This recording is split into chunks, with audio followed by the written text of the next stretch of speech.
Hello, everyone out there in radio land. To all y'all out there, I hope you're having, particularly all the students, I hope you're having a fantastic winter break. And if you are still tuned in, thank you so much for taking time out of your day. Maybe you're back with your family back home somewhere out and about, or still in Kalamazoo, waiting to have those awkward conversations with your conservative relatives.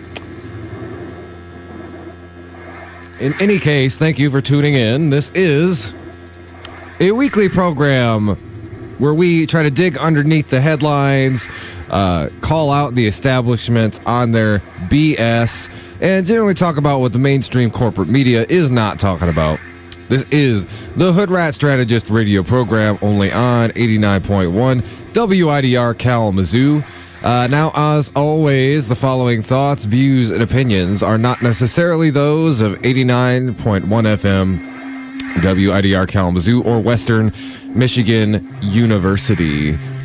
So I wanted to start off with an update about something we talked about last week, and spend a little bit more time on it and just give it its proper context, because it's something that affects us here locally and is rather alarming. So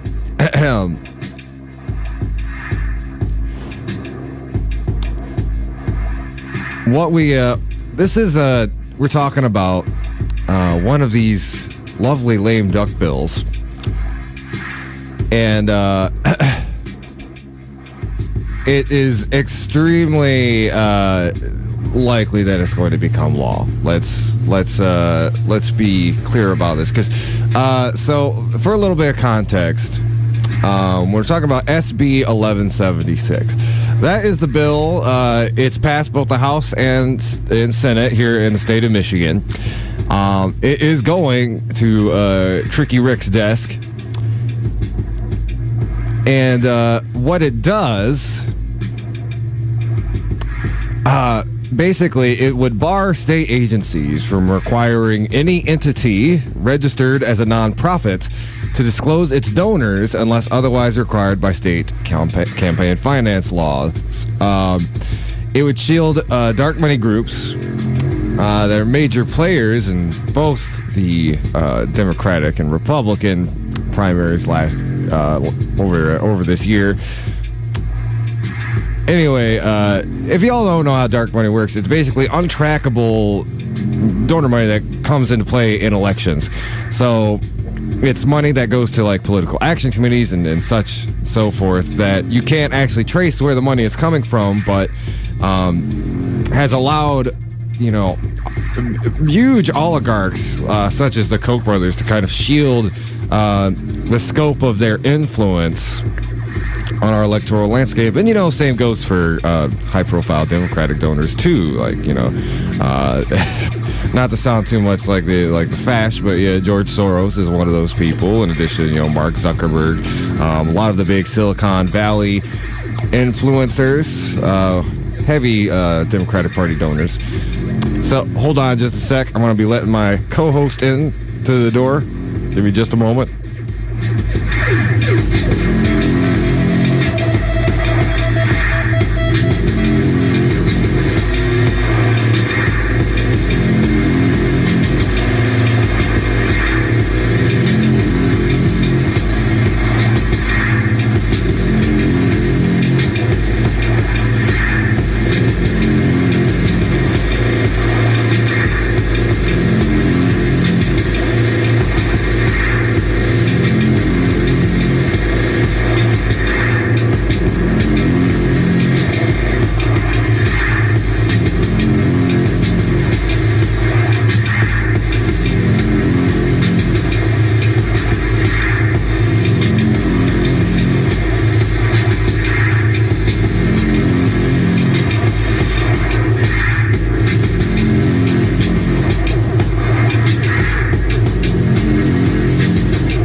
Hey, y'all, we're back. Sorry, we were just talking about some racist nonsense. Oh, yeah, we got a lot of racist nonsense talking about the show today. So I don't think you ever caught that, but we're going to be talking later on the show about a very inflammatory flyer that was getting posted all over Comstock. But I did not see that. Oh, you know what? And a Wild Lawrence has appeared. What up, everybody? Yeah. It says Lawrence, everybody. Anyway, I was just going to finish up talking a little bit about SB 1176. That's that lame duck provision that basically protects dark money donors from keeping themselves secret. And the reason I bring this up, and I know I talked about this a little bit last week, but that's going to affect Kalamazoo in a very direct and unique manner. So we've got this thing called the Foundation for Excellence. You might have heard me ranting about it before. Nutshell, best as I can, it makes it so a large proportion of our city's budget is dependent on philanthropy from wealthy donors.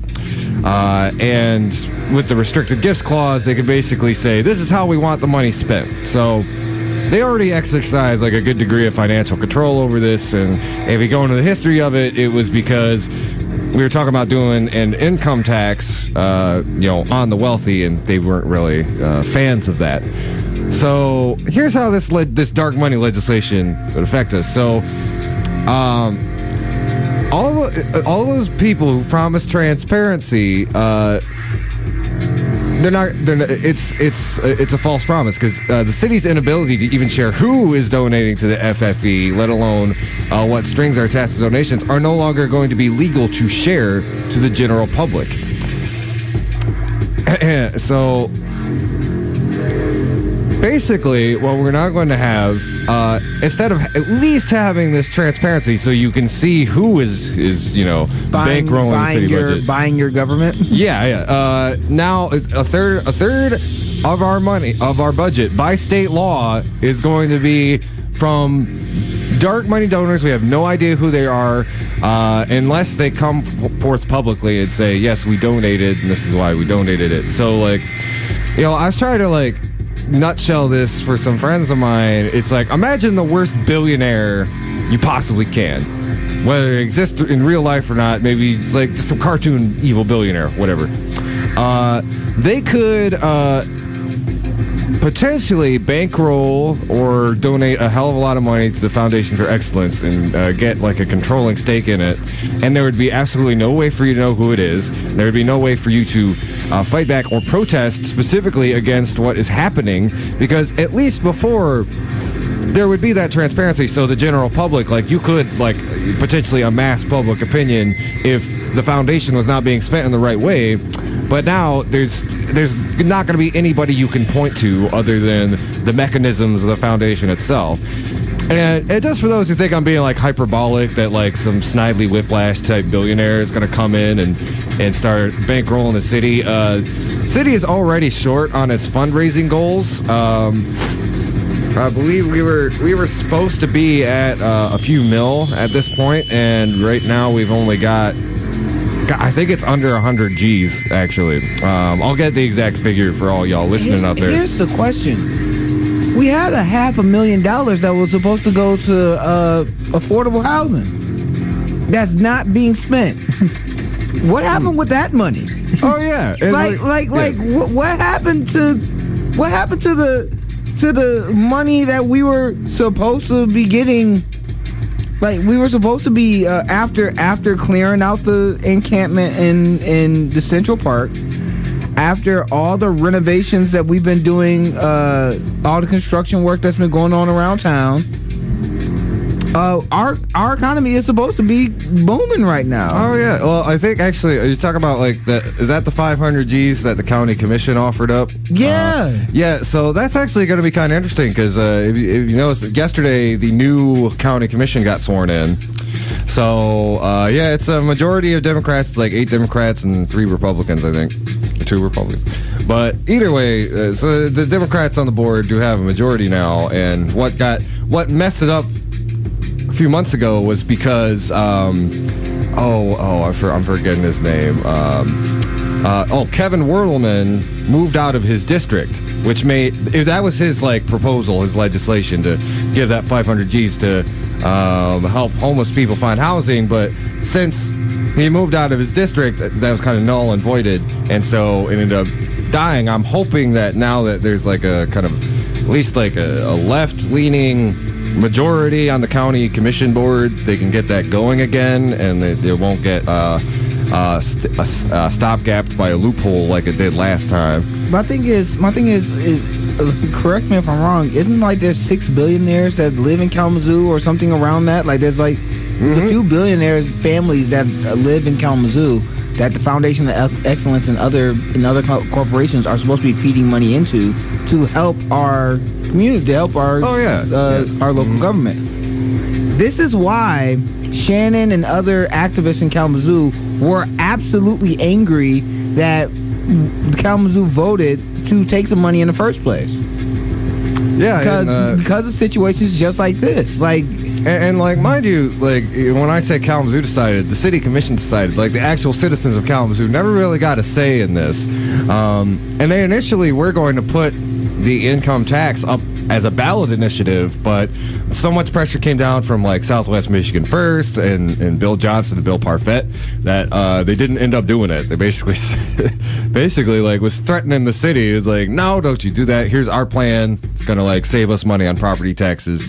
Here's the disturbing thing to me right now. Suppose because now with this transparency out, okay, you could make the argument that a lot of these billionaires, they're Kalamazoo people, so if they wanted to say oh well, we have the best interest of the city at heart, now we don't know who the hell is donating. I mean, let me make it clear. The only thing stopping the Koch brothers from deciding to buy our city is nobody tell the Koch brothers about Kalamazoo and our crazy foundation system. Are you kidding me? Betsy DeVos has already called the Koch brothers and be like, hey yo, we got our money down here. Yeah. How about you bring some of your funds too? I mean, how hard it would be for especially if we start getting really desperate for money, for one of these right-wing oligarchs to come down and be like, okay, I'll keep the lights on in your city, I'll keep the roads paved, but we're gonna build the George H.W. Bush Library for right-wing propaganda right in the middle of downtown. Are you kidding me? We already have Sinclair Broadcasting owning Channel 3. Yeah. And I actually talked to one of the reporters from off the record from Channel 3, and they were like, Dog, I know Sinclair owns us, but I've never had to do a must-run story. That's not me. Yeah, and I will say, to Channel 3's credit, they try to be pretty even-handed with their coverage. A little bit of neutrality bias, but no. They definitely have a right-wing bias, especially when it gets towards 11 o'clock later that night. Oh well, yeah. especially talking about right-wing. I know later. I don't know if you got to the story about the Tucker Carlson backlash. And and that whole thing. I do want to speak on it because I don't think advertisers. I think we've had a conversation about censorship, and I'm not mad at advertisers leaving their show, but at the same time, I'm like, y'all knew he was racist beforehand. Yeah. Y'all but the fact is that there's a lot of stories coming out lately, and that I know I didn't get a chance to talk to you about this before. There's a lot of stories coming out lately that Patreon and other companies are taking their funding away from people who are fighting racism and people who are racist. They don't want to deal with anything that's controversial. So if you're talking about the news, or you're talking about racism, or if you're talking about solutions to these problems, or you are for those problems, they're cutting their funding away.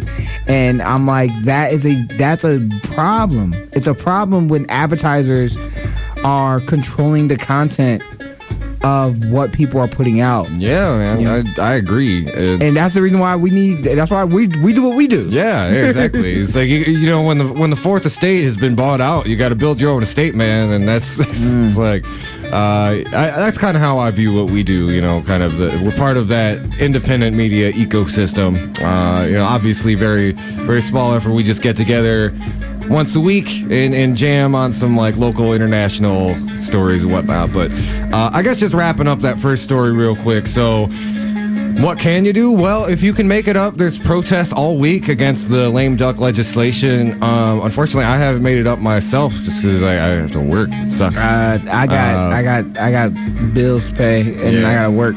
That's the problem. A lot of it that I am upset about because I want to be a part of the protest and I really want to be active in it. It's just that a lot of times people don't have the luxury to travel. Yeah, and I will.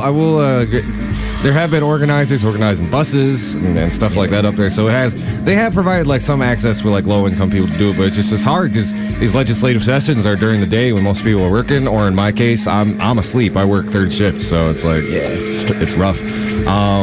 But being active, speaking on it, I'm probably gonna talk about it on my live stream on Friday. You already know you can always come through and we can chat more about it.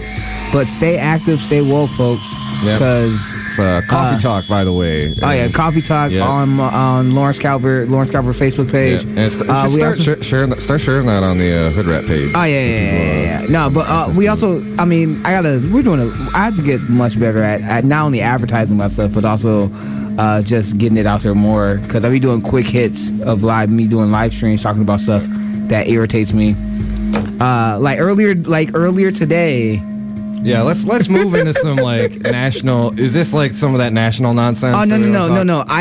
The nonsense that I'm upset about, it's actually the Texas law that the government of the state of Texas is putting a law saying that if you're for boycotts, divestments, and sanctions, that you are one, anti-Semitic, but you are in violation of that they have a legal precedent to quell your speech or fire you. Yeah, and this is actually referring to a very specific case. I think we've got it in the group chat here. It's really it's disturbing stuff. Yeah, well, this story ties to a broader conversation about criticizing Israel itself, because Israel did also influence our election in 2016. Israel has the largest open air prison in Palestine when it comes to the West Bank, and when it comes to their embargo against Palestine, this conflict with Palestine. They are the superpower that is treating the Palestinians like second-class citizens. And it also ties back to other people like Mark Lamont Hill, who got fired from CNN. Because he's told the truth. He wasn't being anti-Semitic. He wasn't calling for Jews to be eradicated. He was just saying, we all condemn Palestinians and Israelis using violence to push their political speech, because that is terrorism by Webster's definition. We all condemn that. But if you're also condemning Palestinians and the Palestinian government going to the United Nations to air out their grievances with Israel, which they've tried to do on multiple occasions, and then the United States and Israel basically shuts that down, that's one form of a peaceful protest. And then you're also saying that boycotts, divestments, and sanctions, the same things that that America did to South Africa. Yeah, it's even a protest tactic we've used ourselves against American companies. But if you're taking that away, saying that that's anti-Semitic and that's harmful to Israel, then what else is the Palestinians supposed to do? That's the next logical question. How do they peacefully come to a peaceful resolution with someone who's literally treating them like second-class citizens? Well, what's interesting about this is because, on one level, you got to start, the reason they're cracking down on BDS so much is because, history tells us, and, AIPAC knows this and all that this is a tactic that works. And it's a tactic particularly against Palestine, that is gaining a hell of a lot of traction. You're seeing like really big name entertainers refusing to perform there. You know, a lot of economic goods are actually getting like really economically impacted because of, you know, Israel's bad apartheid-like behavior. But, you know, what's interesting, and, you know, I always love the way Double G breaks these things down. But he was on Democracy Now! Talking about this. You know, some important frames of reference. You talking about Glenn Greenwald? Greenwald, yeah, Double G. One of the points he brought up is like, you know, there's no similar law for any other country in the world or any other American corporation where it is illegal to use a boycott tactic against a particular state or corporate entity. There's no American business that enjoys that luxury. There's no other nation in the world that enjoys that. And, you know, another thing I want to bring up is, like, I remember we talked about this federal legislation a while back. And, you know, I think it was remiss of us to say it's like this is already on the law books in certain states, such as Texas. And what really disturbs me about this is, like, even I didn't kind of realize, you know, in the legal context that when it talks about independent contractors, that's kind of nebulous to me. It's like, okay, so what, like a construction company or a caterer or something? Or a journalist. Or independent journalist. Or a teacher. Like, right. You know, this popped up on my radar because it was a speech pathologist from Austin, Texas, named Bahia Amawi, and there's a law on the books in Texas that basically says if you're going to be a government contracted employee, you have to reject and condemn the BDS movement. That's actually in the written language of the contract. And she noticed this, and she's been doing this job for like 9 years at the school. She noticed this on her newest contract, and obviously she couldn't sign it because she's got family in Palestine. Right. You know, it's a moral principle thing. So now, like, she can't go back to her job, and, you know, the students and the school are at a loss too because, you know, they need people like speech pathologists to go in and work with, you know, specific students with specific needs, you know.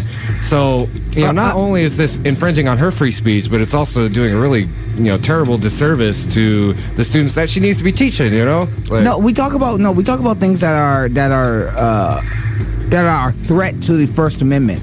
This is the literal definition of the First Amendment, because this tactic will be used on Americans. And if you're a right winger and you listen to this show, or even if you're not, if you're apolitical and you're not even in the like politics, this should scare the holy mess out of you, because of the fact that you're taking away someone's right to air out their grievances in a peaceful manner.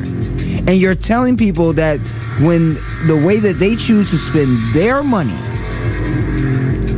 when it comes to fixing a problem is no longer part of their control. When we're supposed to be in the land of the free, where we can do said things like air out our grievances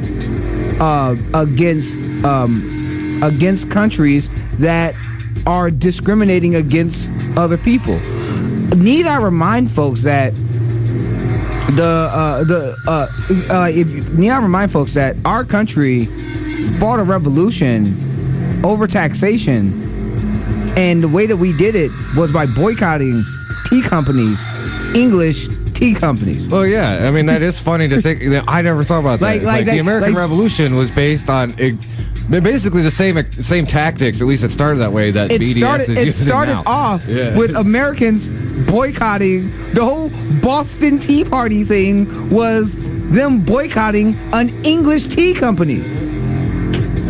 So, but outside of our country being racist and, you know, genocidal maniacs, there are some things that we do well, like, you know, using boycott tactics to push agenda, that is to push an idea and a philosophy so that people can have freedom.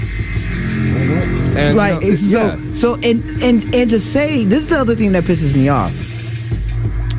What happened to the right wingers who say that they're all about free speech? What happened to the Tucker Carlsons and the Ben Shapiro's and the Dave Rubin's and all these numbnuts people, the Sargon of Akkads and stuff. What happened to these people talking about the truth, talking about free speech?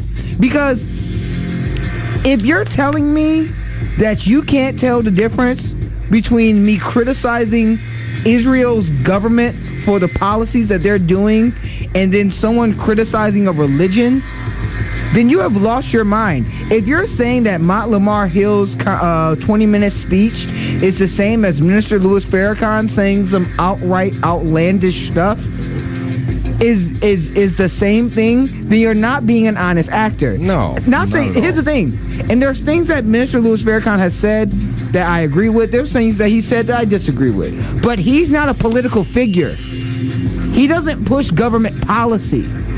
He's not actively shooting protesters with sniper rifles. But Israel's doing that. Yeah. Well, You know what I'm saying? He's not actively bombing newspapers. Israel literally bombed a Palestinian newspaper office and building recently, within the last month. That's not a punchline. That's not a joke. That's real facts. yeah, man, it is. And you know what really one of the other like kind of disturbing aspects of it is like we've got other stories about like inferences about how like foreign governments or movements influence American movements here at home. Then we're probably gonna talk about that a little bit more in depth later. But they're already like making these linkages. Like there's this government report out about how a lot of the BLM movement has solidarity with Palestine, and they're looking at it as like this troublesome, irksome development. And here's the thing: it's gonna make it so I could see how they would be able to use they'll leverage this law against any kind of progressive or leftist group that expresses solidarity with Palestine as an excuse to shut them down. Oh my God. And these organizations are going to come to like a decision. It's like, are we going to be open about our support of Palestine, or are we going to, because doing so will make them open to overt and legal government repression. It's this. Also, it's not just this is the other part about this that makes me upset. It's not just what you said. We're acting like we can't have an honest conversation when someone's doing something wrong. But that's the problem that I'm having. Israel spends millions of dollars in lobbying our politicians to push policies that will push that's pro-Israel policies that allows them to get away with the war crimes that they're doing. And let me be clear, they are war crimes. We give Israel billions of dollars in foreign aid, yet Israel has universal health care and we don't. Think about that. We give Israel $1 billion in foreign aid. They buy our weapons from private contractors, and and Israel has universal health care, and we do not. You got to have strong healthcare coverage when you're having stones thrown at you. No. But this is the problem. Has Palestine did terrorist acts? Yes. Has Israel also did terrorist acts? Yes. We condemn both things on both sides. Now, if you're not for a two-state solution, and the United Nations said that, even the United Nations, who are impartial, said that Israel's settlements are illegal, and they are hurting peace talks with Palestine because they're literally having people, they're taking people's land and then having them basically live in an open-air prison. This is what the United Nations said. Yeah. So we can't start the conversation with not talking about facts. Hamas is not the same as the Palestinian government. And the fact that we have that we can't even have that honest conversation without people being fired for having said honest conversation is shows you where people's money and their allegiances are aligned to, and how far we really have to go to push for peace. Yeah, and I want to bounce off one thing you said, because I think it's really important to unpack that whole kind of point, and you'll hear this all the time on CNN, MSNBC. Well, okay, maybe not so much American corporate media, but there is this equivalency that's like, oh, there's violence on both sides. And one thing I wanted to make really clear is, there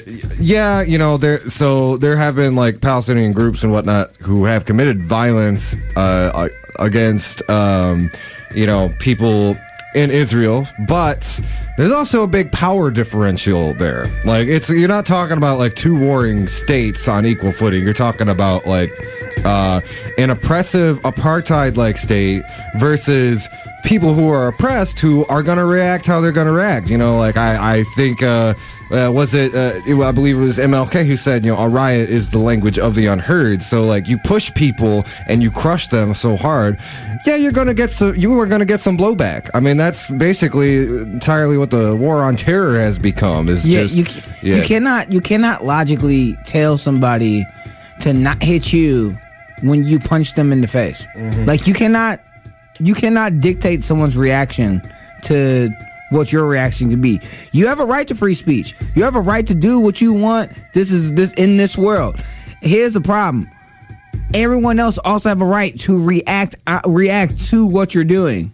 Mm-hmm. Now, we incentivize behavior because of laws, but if someone's breaking the laws or something is unconstitutional, even in international standards, they have to be held to that standard. There has to be a punishment for it, and there has to be an honest response to it. Yeah, and I think just one last kind of really important point I wanted to talk about. So, this is also super relevant at the national level right now. So Benjamin Cardin, he's a Democratic senator from Maryland. He's the one who originally introduced the bill, the federal bill, that would make it a crime to participate in BDS. It's a Democrat and a Republican. Yeah. It's nonpartisan. But recent development, though, Cardin, and this is why I mentioned him specifically, came back with a watered-down version of it. It's designed to uphold the state laws and also to allow financial penalties on the federal level for anyone participating in the boycott. And he's trying to sneak it through the lame duck budget bill. That's a bill that has to be passed. There's not going to be a separate vote on it. He's just going to try to sneak it in there. Right now, the ACLU is sounding the alarm, trying to warn people that this is going on. But yeah, it's we've been talking about lame duck stuff on the show for the last several weeks now, and it's make no mistake, although it's mostly been a Republican power grab here in Michigan, Democrats do this too, and sometimes they do it for oppressive apartheid states. Okay. Here's the thing, and this is the only time this is one of the few times I'm gonna push back on you. Lame duck shenanigans do not happen equally. Context matters. No, that's true. Let's be clear. The last time the lame duck Democrats have tried to do anything like what the Republicans has done in Michigan or Wisconsin or in North Carolina and some of the other states, you have to go all the way back to 1983. Yeah. I guess that is not a joke. I should be specific. It's not the Democrats won't do the kind of sectarian, take power away from the other party stuff. They will do this kind of bipartisan. Oh no, they will do bipartisan garbage that will screw over the American people. They will do that in a heartbeat. The reason why is because look at their donors. That dude that you just named, he's taking hundreds of thousands of dollars from Israel, and he's a lobbyist for Israel. The dude should basically be registered as a foreign agent. That's not a joke. You just have the whole NASCAR thing. Right. The flag should be right there. But that's and here's the thing, though. This is my question for all those people who say you shouldn't support BDS. Okay. what should the Palestinians do then? What's a, because it's really, it reminds me a lot. I know we're supposed to end this segment. It reminds me a lot of the Colin Kaepernick protests. Oh yeah, in the sense of, okay, you didn't like Black Lives Matter and other protesters when they were marching in the streets. Okay, you didn't like them when they talked to political candidates and they were trying to get their message. They were trying to get their message across. So you're saying they were too angry. You didn't like them when they were going on MSNBC or whatever, and you don't like them when they're kneeling. Okay, how should they protest then? What is it? This is the point of a protest. A protest is meant to disrupt social norms so that information can be pushed out on an issue that's happening in the country. If your protest is in your bedroom, or if your protest is only online, if your protest is sanctioned by the government that you are fighting against, and they are okay with what you're doing, that's not a protest, that's a parade. Yeah, That is a party. Yeah. Mm-hmm. That is a party, that is a parade. Mm-hmm. If you are not disrupting social norms so that you can push out the information or get out the information of a problem that's going on in our country, and your government and or the community has told you where you can go, what you can do, and all those things, that's not a protest, that's a parade. Yep, it's man, I couldn't have said it better myself. So I think why don't we go ahead and go to a break. Y'all listen to the Hoodrat Strategist radio program only on 89.1 WIDR Kalamazoo, your only source for political revolution.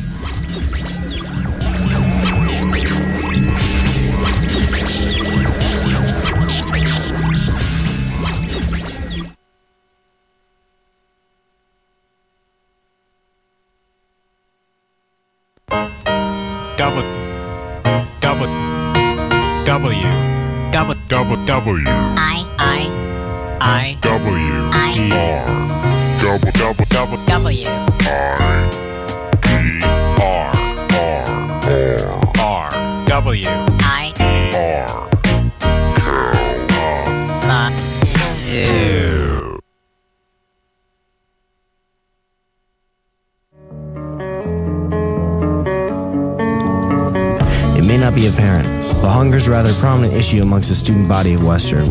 The Invisible Need Project is a multifaceted initiative that's aimed to help struggling students. Every 2 weeks, generous people donate their food to the pantry located in the Fawn Student Service buildings or other drop-off locations. All you need to do is grab a reusable bag and grab whatever food you need to help sustain yourself. If anyone's unsure when their next meal will be, or if you have a little extra food you'd be willing to donate, the food pantry is your place. If you're looking to help donate, become a volunteer, or just learn more, call 269-387-4742 or email dosa-inp@wmich.edu for details.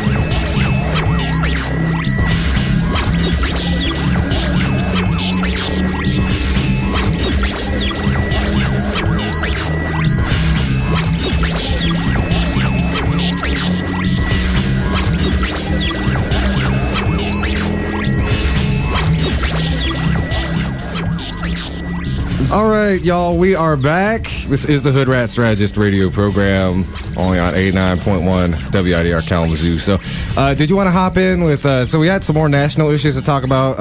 The flier story. We're going to talk about more in depth later on in the show.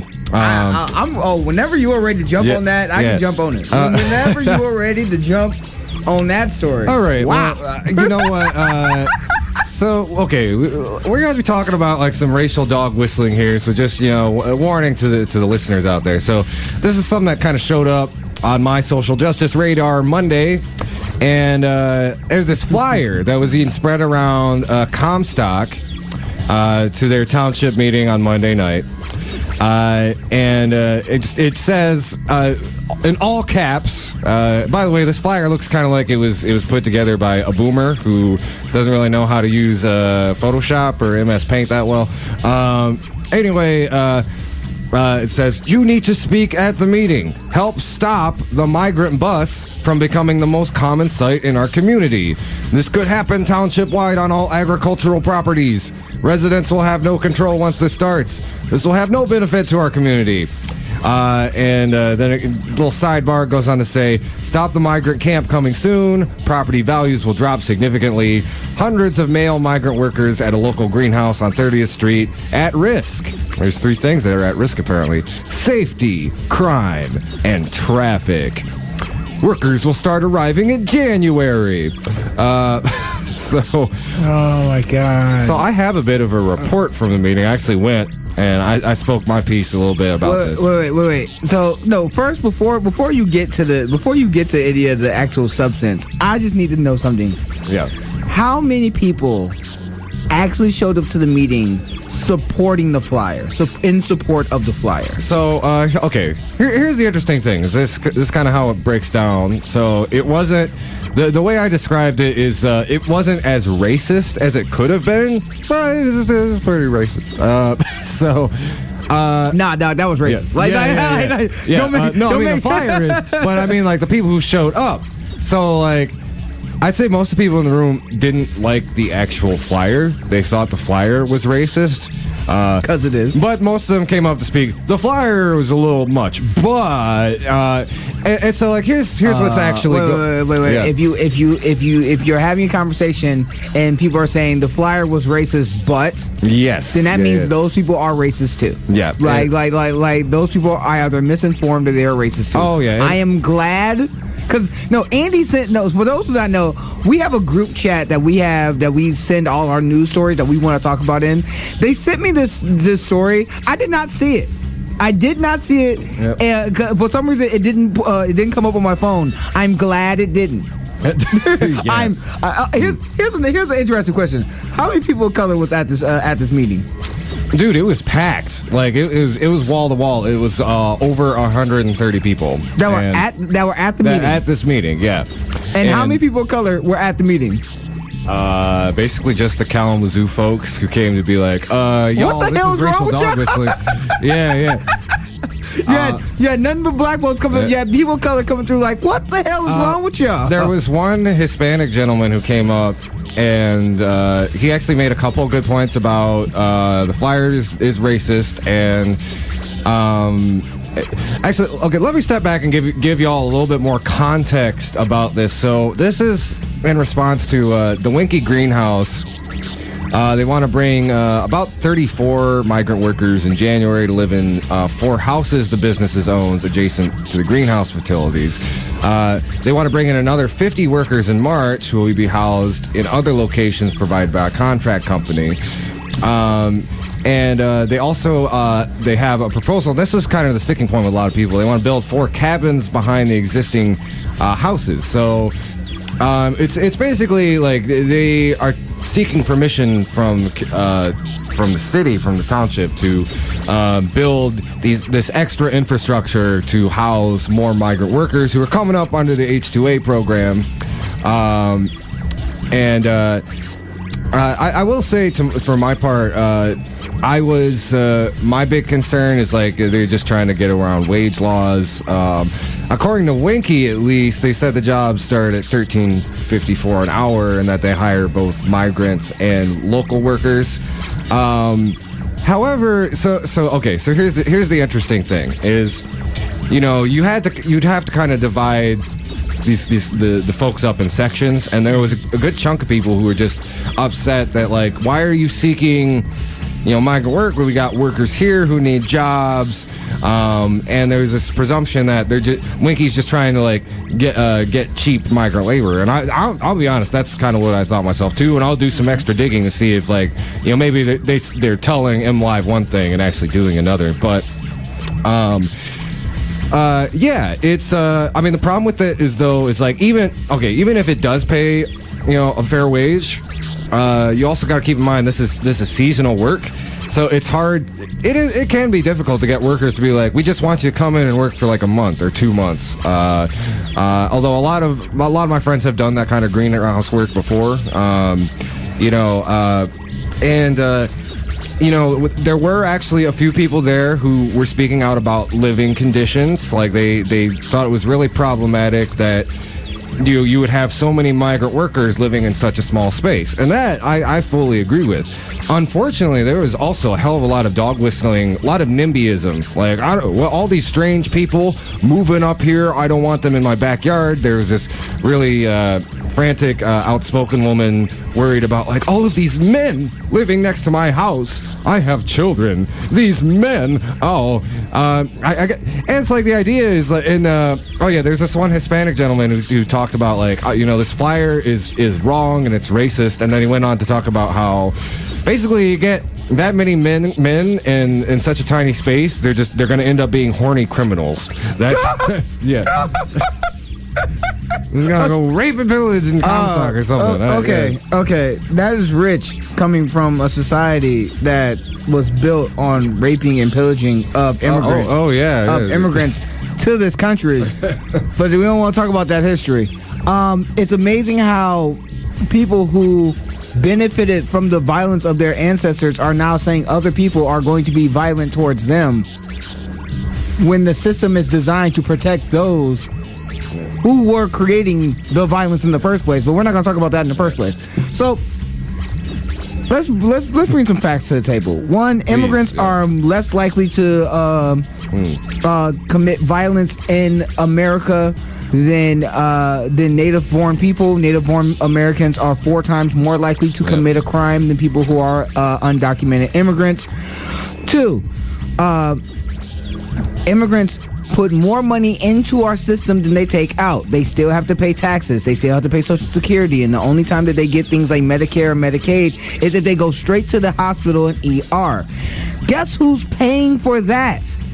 The taxpayers. Mm-hmm. Now, and also, 3, it's not like these, it's not, so again, I get the point of people being angry, upset about their taxpayer dollars are going to these people, but they're going to these people who are trying to make a living because the third part, they're doing jobs that the average American is not doing. Mm-hmm. The reason why the average American is not doing, because A, the work is excessively hard, B, as you said, it's seasonal work, and C, these immigrants, it's not like they're going to Bank of America or going to Silicon Valley or going to are taking engineering jobs. You know what I'm saying? Mm-hmm. And also the same people, these are people who are desperate. Like this goes against the core of what America is. It's amazing how people forget that the Statue of Liberty says, give me your tired, your poor, your huddled masses yearning to break free. It doesn't say bring me your privileged, your white, your rich, your rich oligarchs from sea to shining sea. Like, it doesn't say that. Yeah.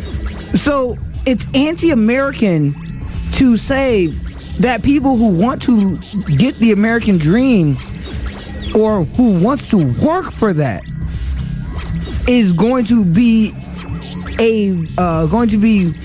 negative or going to harm our community instead of wanting to make sure that they benefit our community. Mm-hmm. It's infuriating because you're forgetting our country started like that. Yeah. It wasn't that long ago that Irish were the disgusting whatever. Oh yeah, exactly. They still say that black people are lazy, violent, whatevers. And I'm saying this because we're forgetting that this country and these immigrants are fighting for the same things that you are. So if you're upset about a job not paying enough, or we're not getting adequate health care, or you're upset about property taxes, property values going down, that has nothing to do with the people. That has everything to do with the corporations that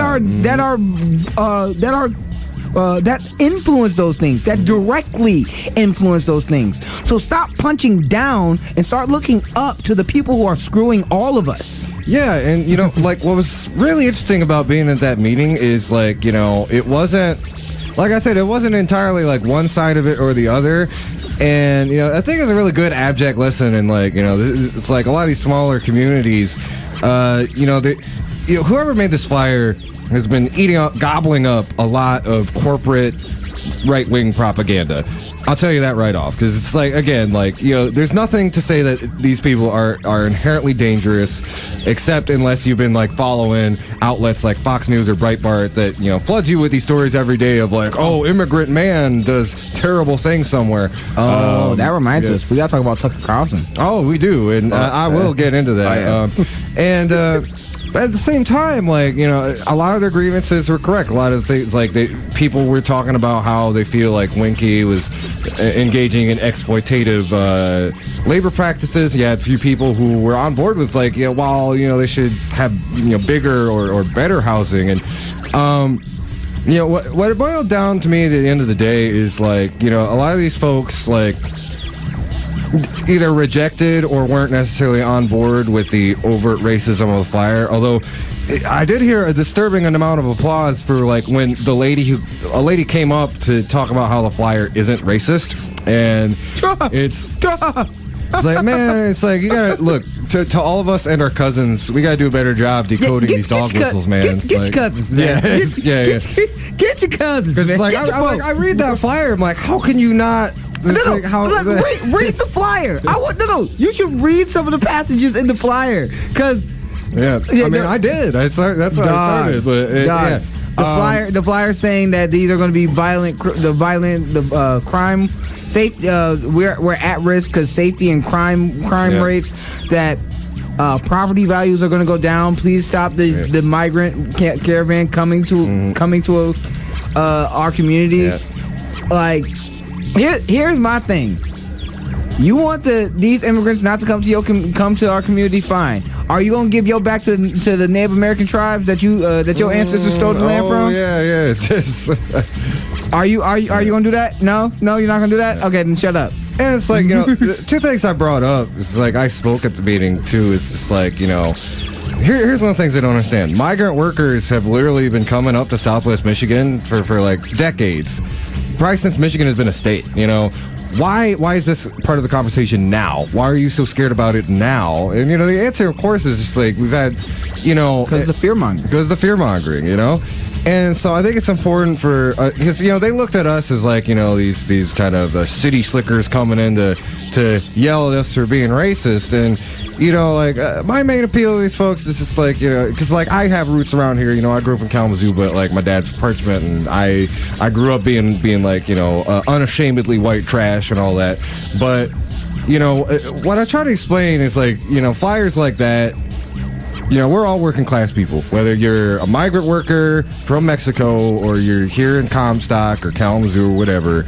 And, flyers, propaganda like this is trying to divide us up so that we're not a solid, unified working class. And it's funny because like the Screeching Becky I talked about, she got really mad when I said class traitor. Hold on. Here's the thing. If these people these are the same type of people who scream about MS-13. Our president did an entire 30-minute speech, a part of his State of the Union, talking about MS-13. MS-13 and other gangs like them and other cartels like that were created because of the drug war that we implemented that affected their countries. And a lot of them are fleeing those type of gangs, which to the right wing, they're supposed to be the worst thing since ISIS. Also, a lot of immigrants that are also coming here are also fleeing ISIS. And they're not coming because they're walking. They're coming here because over 40 to 60% of immigrants that come to our country come by plane plane. Yeah. Your wall's not going to help. So the idea that we're not, we have precedent for this. Because we did send people back when they were fleeing violence. Mm-hmm. We sent back Jews when they were fleeing violence from World War II. Mm-hmm. America did that. And a lot of the people that we sent back died. Mm-hmm. Why? Because we were sending them back to Nazis. Yeah. Mm-hmm. So, you want to send these people who are fleeing violence in their countries because we're sending them back to violent gangs that we're helping get bigger because of the drug war that we have. Mm-hmm. Does that, exactly. that is literally, you're saying that your property value is more important than the lives of other human beings who are running away from death. Well, I mean, let's be clear. It's not necessarily, a lot of the migrant pool might not necessarily be refugees, but they are at the very least trying to provide money for their families, which I think is something like all of us should be able to connect to. And like all of these men who are coming up, they're sending money back to their families back in Mexico or Central America in order to put food on the table. That's something anybody should be able to connect with, especially folks in the Comstock community. And like I'd say furthermore, like so. Here's one of like the interesting takes, one of the most interesting moments from that meeting Monday night, because we talked a lot about how like kind of reactionary propaganda feeds into a lot of this and why we're seeing this kind of fear-mongering rhetoric show up on a flyer. One of the biggest applauses of the night, though, was when somebody came up and they said, one of the things I don't think we're talking about here is land use. Why do we need to build these new structures? Here's an alternate proposal. Let's take some of these abandoned houses and properties around here, particularly the ones owned by Winky, and put the immigrants there. And that way the migrants will actually be part of the community and integrated. And that got like the biggest applause of the night. And I thought that was so interesting because all of a sudden this room of kind of,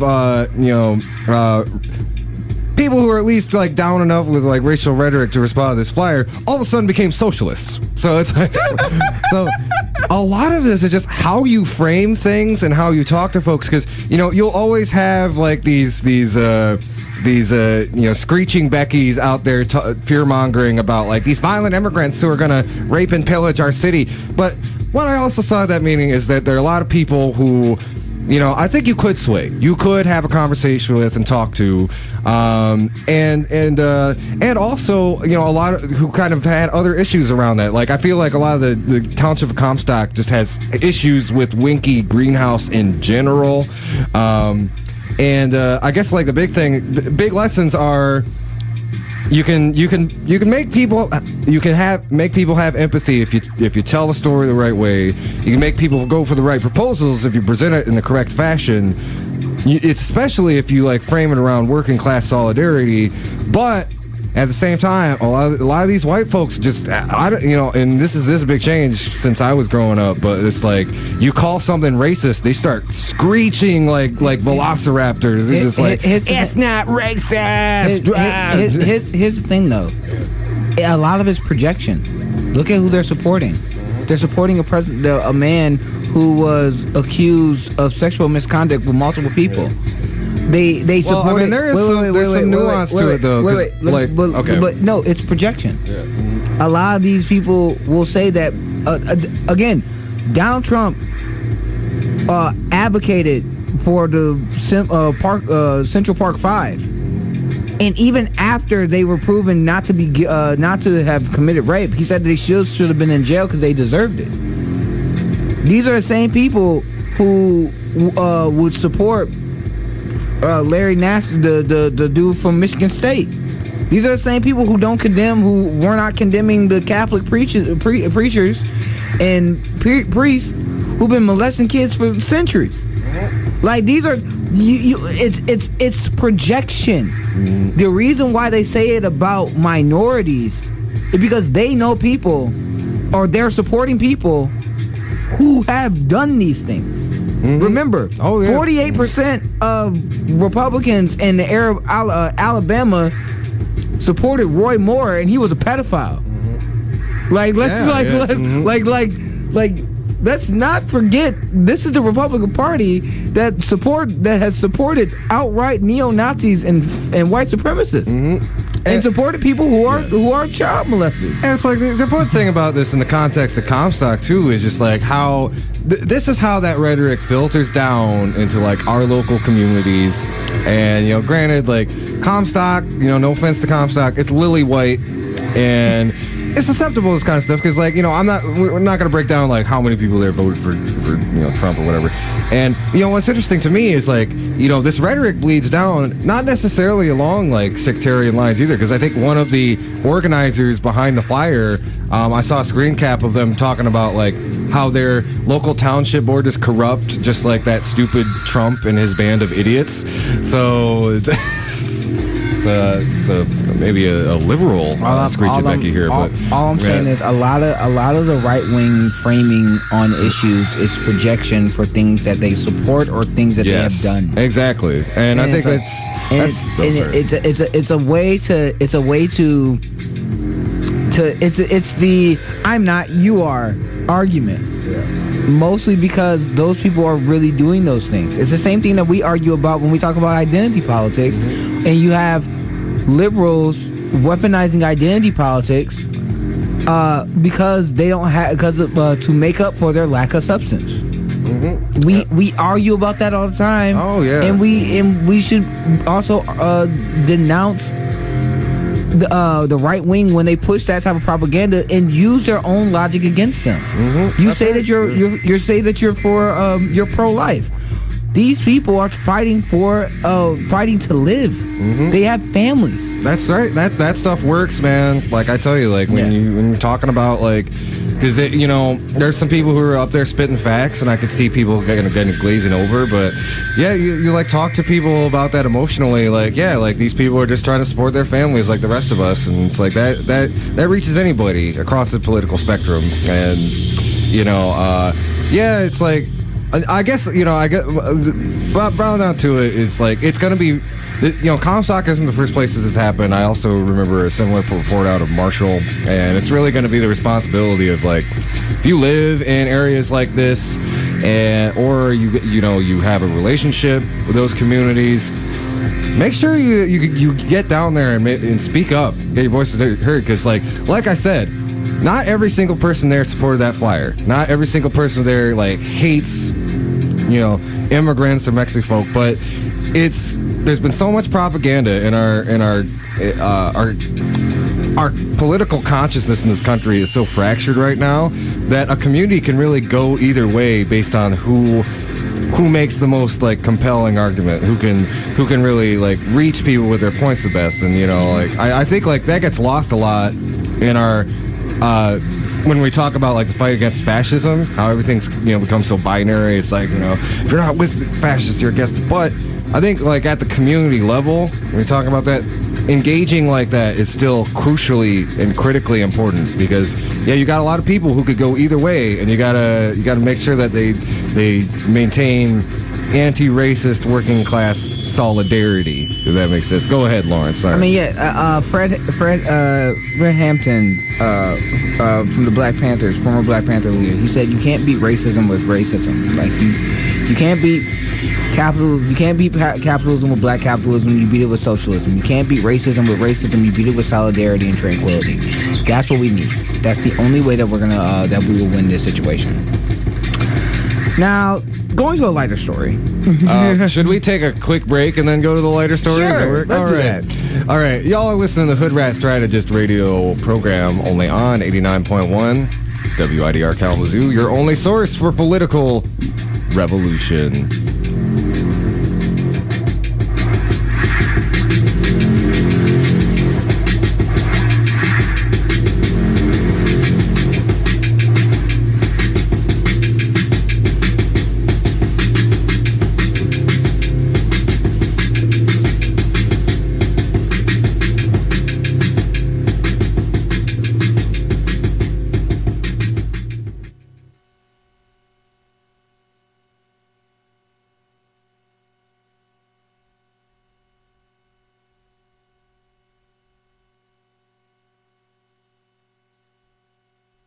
This is Maria Bamford. Oh no, I screwed it up.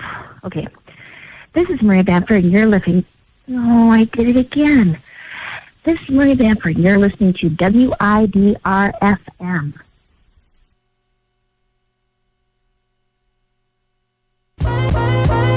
This is an open slot in the wider clock and could be filled with an underwriting announcement for your local Kalamazoo business. For more information, please visit widerfm.org and head to the contact page.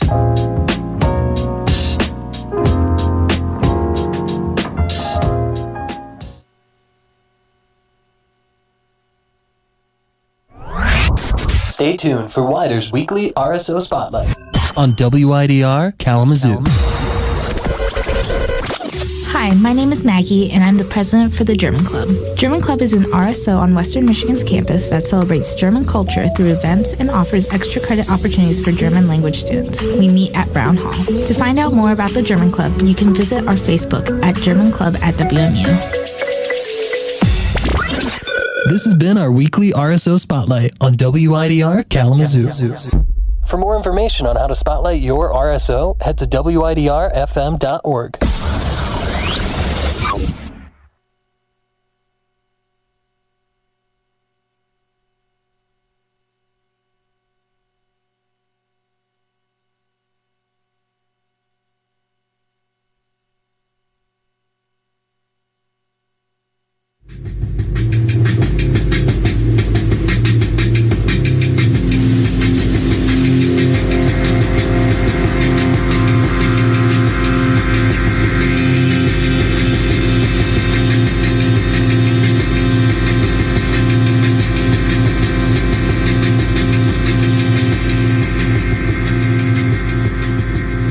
All right, y'all, we're back. This is the Hoodrat Strategist radio program. So, what do we want to start with? All right, because I gotta dip out.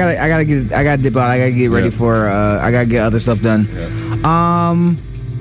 Okay, there was two quick hits that I want to talk about. One, can we stop with this New York Times? New York Times.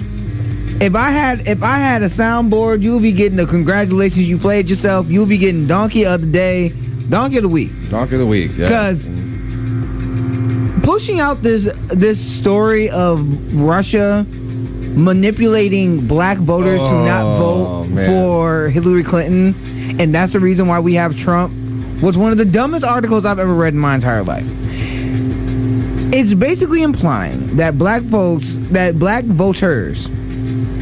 are uneducated, uninformed voters, and that the Russian government spent $47,000 $47,000 in advertisement, yes, in advertising on Facebook and Google and on Twitter with memes and other things, and they infiltrated black organizations to vote against Hillary Clinton.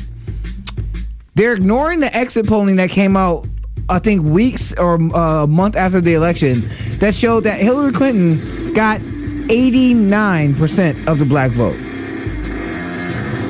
So that means that literally 9 out of 10 black folks voted for Hillary Clinton that voted in the election. That ignores things like cross-check. It ignores voter suppression. Just the outright voter suppression. It ignores the fact that we had the two most hated candidates in U.S. history. It ignores the fact that they're believing that if only she had 100% of the black vote, she would have won. Forgetting the fact that we don't even we restrict voting for people who've been in jail. We strip voting rights from people who've been in jail. We strip voting rights. We have this fake election fraud BS that we have to deal with every year. But also on top of the fact that we take away polling places and voting places in black communities. We make it harder for people to get access to voting. Voting's not even is on a Tuesday. It's not even on a weekend or a holiday. So a lot of people are still at work. We make it more difficult. So you're telling me that the system that we have is so fragile that $47,000 manipulated our system so much that it got this moron with an orange face to win, neglecting to realize that the DNC and the Hillary Clinton campaign spent $1 billion. And if black people are so easy to manipulate, then why didn't the $1 million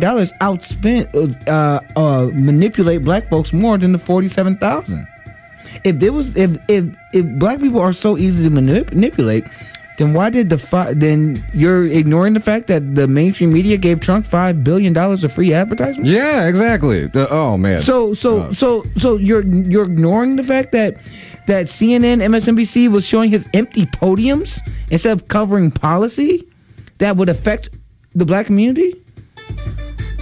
Wait. Are we forgetting the fact that the head of CBS said Trump is bad for the country, but he's good for CBS. Yes, for our ratings. Yeah. Go Trump, go. The now disgraced Les Moonves. That's karma for you. So black folks are so easily manipulated, but we're ignoring all these facts. Yeah, I mean, I just kind of like wanted to put a pin on like one of the things you said. It's like, don't forget, like one of the like just grossest things about this article is like you were talking about a segment of the population, specifically working class black folk, who, we're over half a century out of Jim Crow, but still systematically they are like the most disenfranchised class in America when it comes to voting, just through the combination of all those pernicious voter suppression techniques that you just talked about. That they're still doing to this day. Yeah. They're still trying to they dismantled the Voting Rights Act. Mm-hmm. They are trying to dismantle the Civil Rights Act. Yeah. Like we act like these things still aren't happening to this day. Mm-hmm. And we're acting like that didn't happen when my grandmother and grandfather was still alive. My mother and father, I'm not gonna out them, but my mother and father are in their 60s. My mother and father was born, and when they were born, they weren't able to start voting until they were actually sophomores or juniors in college. Yeah, man. They were born into a country where they did not have the right to vote. Yeah, and we're millennials, people. Like, we ain't that old ourselves. You know what I'm saying? So this is recent history. We act like this recent, like this didn't happen when my grandma wasn't alive. How's that meme go? Like, it's like, oh, you're still talking about the oppression of your ancestors. Like, ancestors? You mean my grandma? You talking about my grandparents? Like, for real? Like, for real? I feel bad because like that meme is real. Mm-hmm. Like. Yeah. But that's the reason. New York Times. And it's not just you. I'm about to blast a couple people. Well, before we move on to topic, I just wanted to ask. So I didn't actually read the article, but what kind of memes and stuff were they citing? Because like one of the things that I was just thinking about is like, there's a lot of legit stuff for black folks to be mad at the Clintons about. And not only, it's like I also wanted to bring up like statistically speaking, black people are the most left-leaning racial group, at least electorally speaking, in the country. They're always supporting kind of leftist social programs, and again, because a lot of those programs was created by black people because we weren't allowed to use those programs anywhere else. Things like free clinics, the SNAP program, Meals on Wheels, programs like free breakfasts, free after school tutoring programs, free clinics. All those three programs right there were created by the Black Panther Party. Those are socialist programs that the black community had because we weren't allowed to go to white hospitals and white schools to get help. So here's just my question about like these Russian memes or whatever.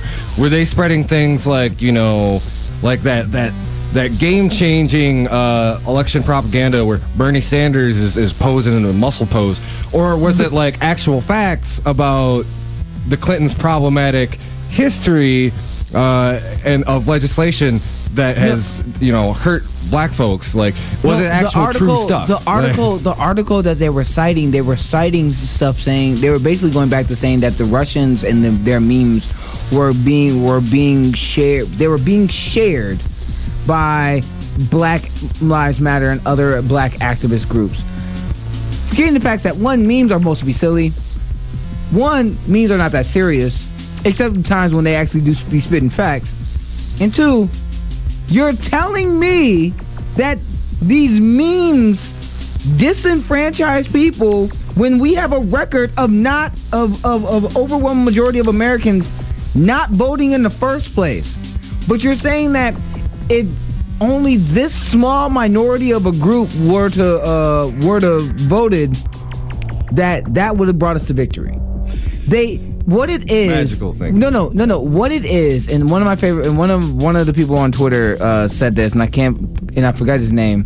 He said that article was not designed for black people to believe that progress and propaganda.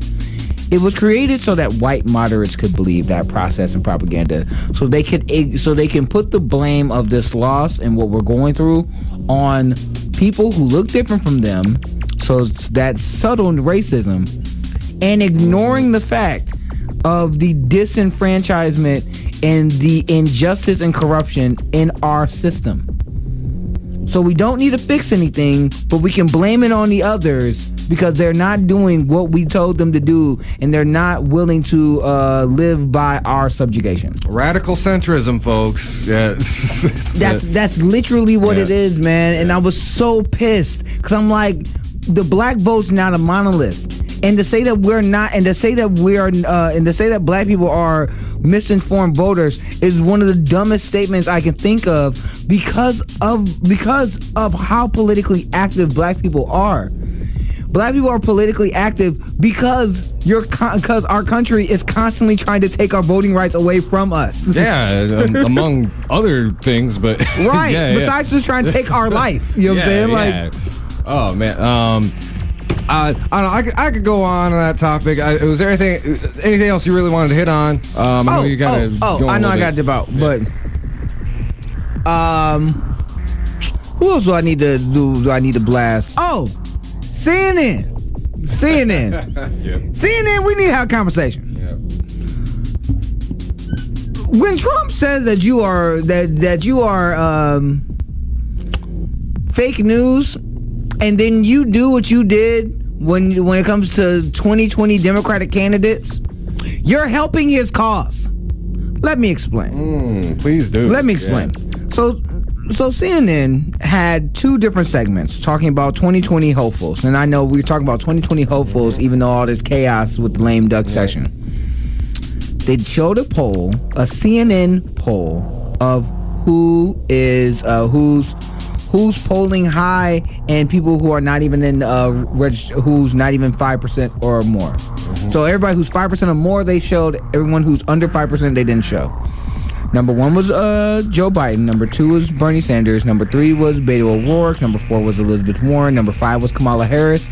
People like Cory Booker and Kirsten Gillibrand, all of the rest of them are polling lower than 5%, so they didn't even count them. So in two different segments, CNN does a top 10 of who they believe will get the Democratic nomination. In these two different segments, they put Kamala Harris as number 4. That's number 1. Yeah. They put Beto O'Rourke as number 2. They put Joe Biden as number 3. They put Bernie Sanders as number 6. Is the most popular politician in the country? Yeah. Forgetting the fact that Bernie Sanders is the most popular politician in the country, forgetting the fact that his policies, a lot of these people are now adopting or fighting against. Joe Biden's fighting against, but Kamala Harris has adopted. She's basically literally has adopted a lot of his 2016 policies, even though initially she was against them. So I think just to our listenership, we're just gonna fair warning.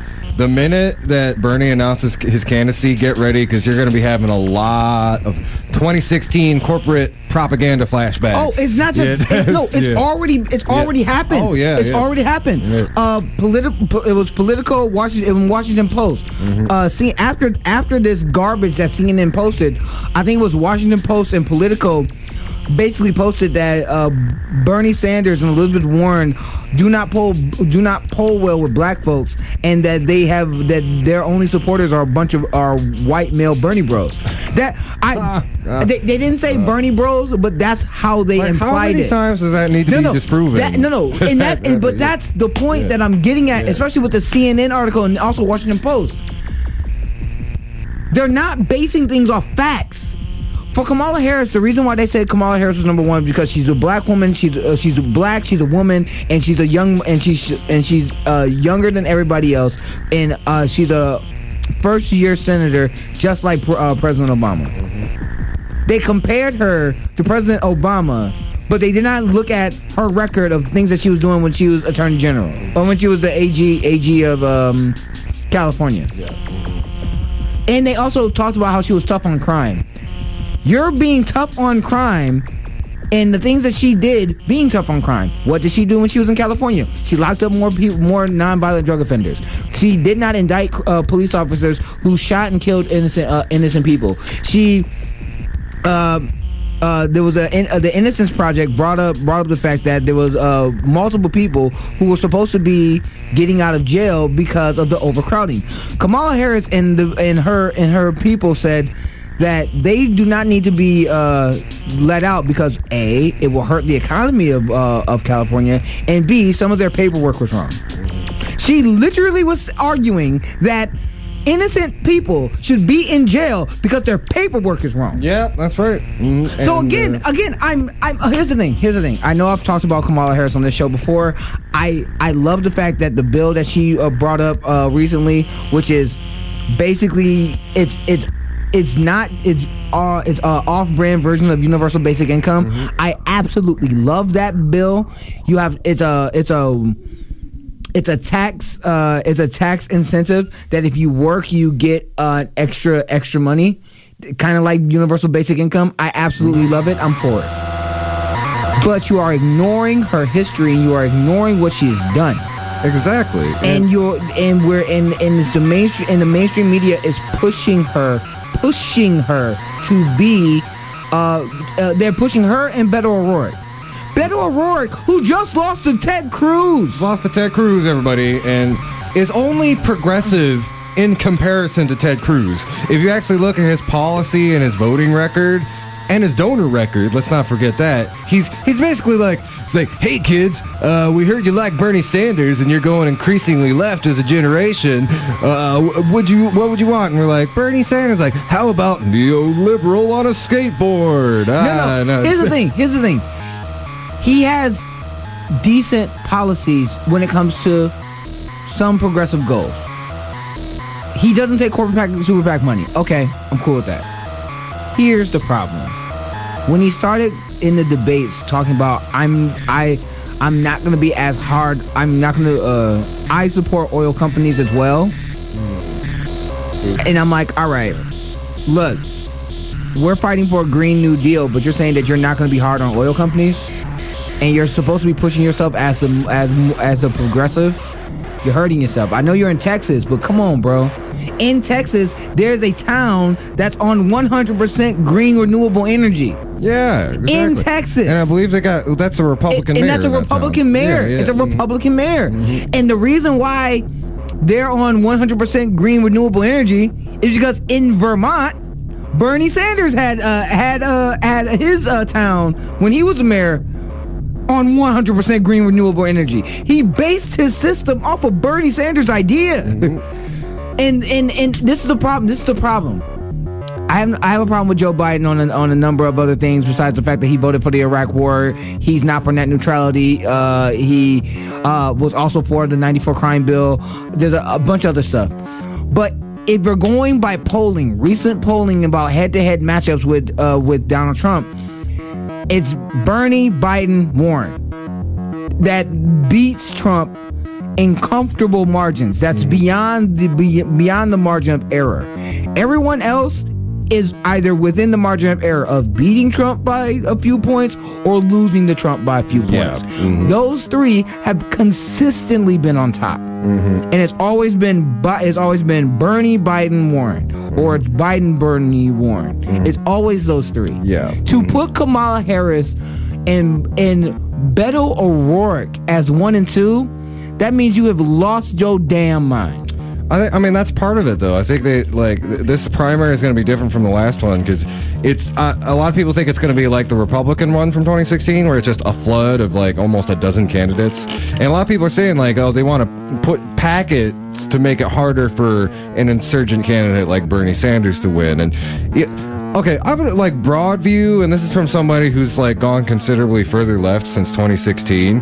I'm gonna give some advice to the establishment. Here's what I'm gonna say. So it's like, it almost like seems to me with these candidates, it's like the establishment are at a negotiating table with millennials, and they're saying like, okay, how about Beto, or how about Kamala, and how about Cory Booker? Yeah, as we are loading up our AKs and filling up our Molotovs, we're like, Bernie, that's it. And what I'm trying to say is like, it's not a negotiation between either like Bernie or Biden for like young millennials and all that stuff. It's between Bernie or I would say the guillotine. But okay, that's a little much. But what I am trying to get at with that is, stop trying to shove these centrist candidates down our throats, because it's not going to work. And if you don't believe me, go ask Macron. No, here's the thing. I'm actually going to give you. I'm going to give you opposite opposite advice. Let them all run. Yeah. Let them all run, and let Warren. And this is my only request. Let them all run, but Warren cannot. There's a reason why I don't want Warren. There's a reason why splitting the progressive vote. It's not just that. I want Warren to be Secretary of Treasury. Hey, I want Warren to give power back to the Consumer Financial Protection Bureau. Yeah. If Warren is Secretary of Treasury, and then he has somebody like Nina Turner as Vice President, and they're already weaponizing, they're going to weaponize identity politics because they're already doing it. The things that they cited about Kamala Harris is that she's a woman, she's black, and she's young. She's a younger person who was tough on crime when she was AG. Those are not things that the Democrats are going to vote for. No. They'll vote for it because, here's the thing. Do not get me wrong. I want to see a young black woman. I want to see a black woman run for president. I want to see a black woman win. But if I was going to see a black woman run for president, I want Barbara Lee. I want Nina Turner. I want someone who I don't have to question if they're going to fight for us. If they're going to fight for the American people. You know what I'm saying? Like I don't want someone who I need to question their motives. Like, I need people who I know that I need people you don't have to babysit to make sure they're going to be on our side. Right. Like, this is the reason why they don't. Why do you think the mainstream media doesn't like Alexandria Ocasio-Cortez or Rashida Tlaib or Ro Khanna or Bernie Sanders? They don't like them. They openly disrespect them. They don't like them. But yeah, CNN, Washington Post, y'all should be ashamed of yourselves. Y'all have already started this fight, trying to piss on the Democrats. The problem is that we know this playbook. We've seen it. We sure have, and it's pretty fresh in a lot of our memories. And again, it's like how much, and it's not just like people who are political junkies like us. Like even people who kind of pay a casual amount of attention to politics, like they all knew that Bernie Sanders and his movement is getting screwed over. And honestly, a lot of that did play out in the November election. I met quite a few people, especially like kind of white working class folks, who are all like, I literally met a dude in Pennsylvania who saw, like, I was wearing, like, a Bernie button or whatever, and he said, like, man, I'm going to tell you, my friends back home, they're going to vote for Trump out of spite because of what they did to Bernie Sanders and his movement. And I'm like, damn, man, that's going to play out in the election. Guy, there's some other stories that I want to get at, but I actually do got to go. All right. Well, thank you again, Lawrence. And, actually, I think we're probably going to end the show a little bit early. I don't have too much else I want to talk about, but I want to thank Lawrence again for coming on and spitting those truths. Oh, yeah, I'll be back next week. I don't know next week. But wait, are we going to be back next week? Yeah, we'll be on next week. No, we'll be the day after Christmas. We got some gifts for you. We got we have the end of the year special. Yeah, and we gotta talk about the most amazing and horrifying things that happened this year. Oh yeah, I'm still wondering if we should do that in January, just because how crazy stuff is. Maybe something crazy will happen last week of December. All right. This is Trump's America. After all. All right, holla, y'all. All right, see you, Lawrence. All right, and again, I want to thank y'all for tuning in. This has been the Hoodrat Strategist radio program, only on 89.1 WIDR Kalamazoo, your only source for political revolution.